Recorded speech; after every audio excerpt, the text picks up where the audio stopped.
తెలంగాణను చలి వణికిస్తోంది. రాత్రిపూట ఉష్ణోగ్రతలు ఆదిలాబాద్, ఆసిఫాబాద్ జిల్లాలో 9.5 డిగ్రీల లోపు, మిగిలిన జిల్లాల్లో 10 నుంచి 14 డిగ్రీల మధ్య నమోదయ్యే అవకాశం ఉందని పేర్కొంది. నిన్న అత్యల్పంగా ఆసిఫాబాద్ జిల్లా సిర్పూర్లో 9.4 డిగ్రీల కనిష్ట ఉష్ణోగ్రత రికార్డ్ అయింది. ఈ నేపథ్యంలో ప్రజలు అప్రమత్తంగా ఉండాలని, రాత్రిపూట ప్రయాణాలు మానుకోవాలని వైద్యులు హెచ్చరిస్తున్నారు. ఇదిలా ఉంటే ఏజెన్సీ ప్రాంతాల్లో దట్టమైన పొగమంచు కురుస్తున్నందున పర్యాటకులు క్యూ కడుతున్నారు.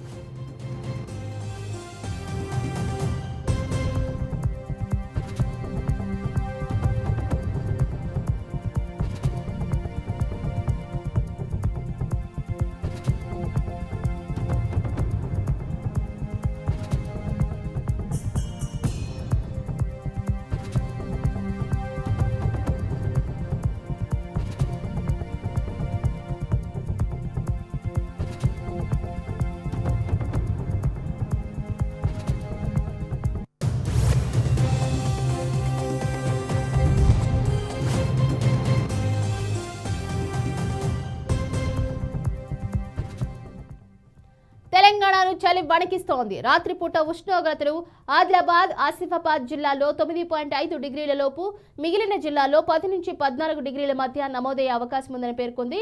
నిన్న అత్యల్పంగా ఆసిఫాబాద్ జిల్లా సిర్పూర్లో 9.4 డిగ్రీల కనిష్ట ఉష్ణోగ్రత నమోదు కాగా, ఈ నేపథ్యంలో ప్రజలు అప్రమత్తంగా ఉండాలని, రాత్రిపూట ప్రయాణాలు మానుకోవాలని వైద్యులు హెచ్చరిస్తున్నారు. ఇదిలా ఉంటే ఏజెన్సీ ప్రాంతాల్లో దట్టమైన పొగ మంచు కురుస్తున్నందున పర్యాటకులు క్యూ కడుతున్నారు.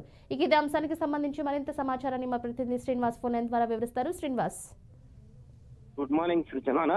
తెలంగాణలోని ఒక్కసారిగా చలి ఎక్కువైందని చెప్పవచ్చు. ప్రధానంగా చూసుకున్నట్లయితే తెలుగు రాష్ట్రాలే కాకుండా తెలంగాణలో గతంలో మాదిరిగా చూసినట్లయితే ఈ సంవత్సరం గాను పూర్తి స్థాయిలోని 9.5 దాకా ఉష్ణోగ్రత శాతం పడిపోవడంతో ఒక్కసారిగా ఫారెస్ట్ కి సంబంధించినటువంటి అడవి ప్రాంతం చూసినట్లయితే పొగతో కూడుకున్నటువంటి మంచు పెద్ద ఎత్తున చేరుతుంది. దీనికి సంబంధించి ఇప్పటికే వివిధ ప్రాంతాలకు సంబంధించినటువంటి ప్రాంతాలలో వాతావరణ కేంద్రం వాళ్ళు సూచనలు కూడా చేయడం జరిగింది. వివిధ ప్రాంతాలకు వెళ్ళేటటువంటి వృద్ధులైతేనేమి, సంబంధించినటువంటి అస్తమాతో బాధపడుతున్నటువంటి అనేక మంది ఇబ్బంది పడకూడదు అనేది కూడా చెప్తున్నారు. ఏదైనా ప్రయాణం ఉన్నట్టయితే దాన్ని అంటే అనేక ఇలాగే కొనసాగే అవకాశం ఉందా?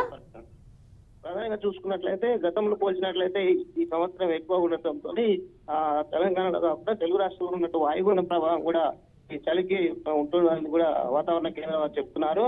ఇప్పటికే తెలుగు రాష్ట్రాల్లో జరిగిన వాయుగుండ ప్రభావం కూడా కొంత దీనికి తోడవుతుందనేది కూడా వాతావరణ కేంద్రం చెప్తున్నటువంటి పరిస్థితి. అయితే శ్రీనివాస్, ఈ కనిష్ట ఉష్ణోగ్రతలు ఇలాగే కొనసాగుతాయా లేకపోతే ఇంకా తగ్గే అవకాశం ఉందా?